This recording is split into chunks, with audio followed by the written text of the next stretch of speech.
A paz, queridos. Aqui estamos nós, o nosso devocional desses dias de coronavírus, sempre procurando algum acontecimento e trazendo a luz da palavra de Deus, algo que nos conforte, que nos oriente, que nos incentive. E hoje, especialmente, nós estaremos falando sobre o grande clamor de amanhã, em que muitos líderes evangélicos a nível nacional têm conclamado suas igrejas para fazer de amanhã, 5 de abril, o Dia Nacional de Jejum. O jejum nos traz à tona algumas coisas que são importantes. A primeira dela, quando Jesus Cristo disse que nem só de pão viverá o homem, mas de toda a palavra que sai da sua boca. O que é o jejum? É se privar de comida, é se privar de distrações, é se privar da ansiedade da vida material para alimentar a sua alma, para nutrir o seu espírito. O jejum normalmente é feito por um tempo em que o próprio crente vai decidir qual o melhor tempo.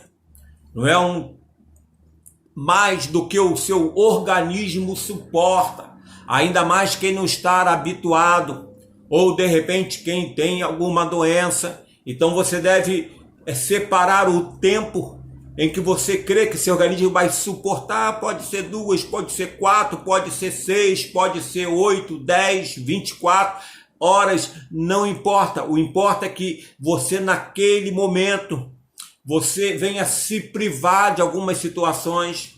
É importante pensarmos nisso. Você não deve naquele momento estar envolvido numa atividade de lazer, estar num bate-papo na internet, não estar diante de um programa de TV. Não, naquele momento você tem que se privar e se voltar para Deus.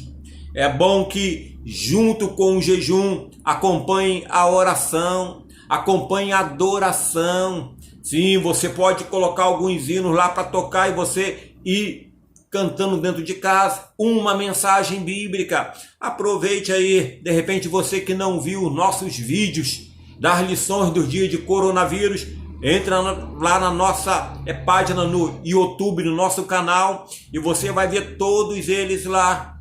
Então é importante que você tenha esse período de total dedicação para Deus. A Bíblia Sagrada vai falar de vários casos de jejum. Sim, vários casos, começando lá pelo Antigo Testamento. Jejuns pessoais ou coletivo. Por exemplo, Esther e os judeus jejuaram lá em Esther 4:16, com o propósito de receberem uma resposta favorável da parte do rei Assuero. Também nós vemos que Daniel, lá no capítulo 9, versículo 3, ele jejuou devido à grande contrição pelo cativo babilônico e a resposta de um livramento vindo da parte de Deus. O próprio Jesus Cristo, sim, ele que foi Deus, mas foi homem também. Ele jejuou durante 40 dias no deserto, com o propósito único de fortalecer-se para o início do seu ministério. Então, se vocês forem ver todos esses jejuns, sempre acompanhado de oração, de leitura da palavra, sempre acompanhado de adoração. Sim, Jesus Cristo também ensinou os seus discípulos que certos enfrentamentos a poderes das trevas tem que vir em oração com jejum, lá em Mateus capítulo 17, versículo de número 21. A igreja primitiva, sim, a igreja primitiva, lá em Atos capítulo 13, versículo 2 e 3, ela jejuava constantemente para receber direção, de receber resposta de Deus. Então, uma coisa é claro, o jejum tem várias razões, mas sempre acompanhado de oração. Ele não substitui a oração, ele é adicional à oração. tá? Então, no momento que você for jejuar, não passe, vou aproveitar o dia e vou passar arrumando a casa, não. É passar aquele momento em adoração a Deus. Vou passar e vou dar um passeio. Não estamos nem podendo passear, tem que ficar dentro de casa. Mas esse instante é algo, é voltado para Deus. Aliado à oração, aliado à adoração, aliado à leitura da palavra, aliado a tudo aquilo que edifica a sua alma. Quando for orar, ore de repente por você, ore pela sua família, está precisando. Ore pelos seus vizinhos, está todo mundo carente, todo mundo com medo, com pânico. Coloque cada um deles nas mãos de Deus. Ore pela nação, sim, ore pelas nossas cidades, ora pelos nossos prefeitos, nossos governadores, nosso presidente, ora por esses políticos, para que eles ajam no bom senso, na sabedoria. Ore pelos médicos, pelos enfermeiros, ore pelo ministro da saúde, pelos secretários de saúde, pelo Brasil afora e também pelo mundo, tá? Ore pelos missionários que estão lá em outros povos, de repente vivendo situações piores do que as nossas. Então vamos orar por eles e não esqueça de orar por mim. Também ore pelos outros pastores, pelos outros homens de Deus que necessitam, estão carentes, passando por esse momento. Durante o jejum, cante louvores, sim, coloque lá o hino, cante louvor da harpa, ou aquele louvor que você tanto gosta. Medite na palavra, leia uma palavra, medite sobre ela.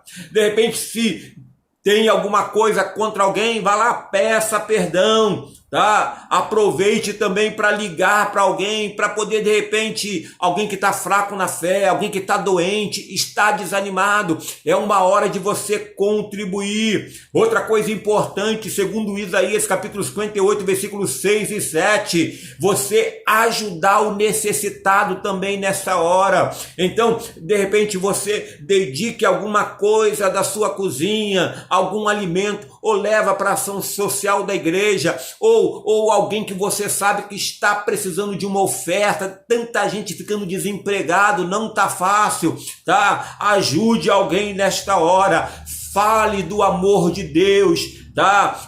Fale do amor de Deus para as pessoas ao seu redor, tá bom? Então, ficamos por aqui. Não estenda aquilo que o seu organismo não aguente, tá? Apenas aquilo que ele possa aguentar. Quando a gente jejua, a gente reconhece que Deus é Deus e que nós somos limitados e que tem ações nas nossas vidas, na nossa cidade, na nossa nação, que se Deus não agir, não teremos nenhum controle. E nesse momento de pânico, de medo, vamos pedir a ação de Deus, vamos pedir avivamento sobre a igreja está sofrendo a falta da comunhão, as portas fechadas, tudo isso daí é também um sofrimento para a igreja. Sabemos que é necessário o nosso confinamento, mas por outro lado sabemos a dor que é para a grande maioria que gosta de estar ali congregando, que gosta de estar. Então, ore a Deus pela igreja, ore a Deus para que Ele nos dê sabedoria, Ele nos ajude a passar por esse período. Deus te abençoe, fique em paz, em nome de Jesus.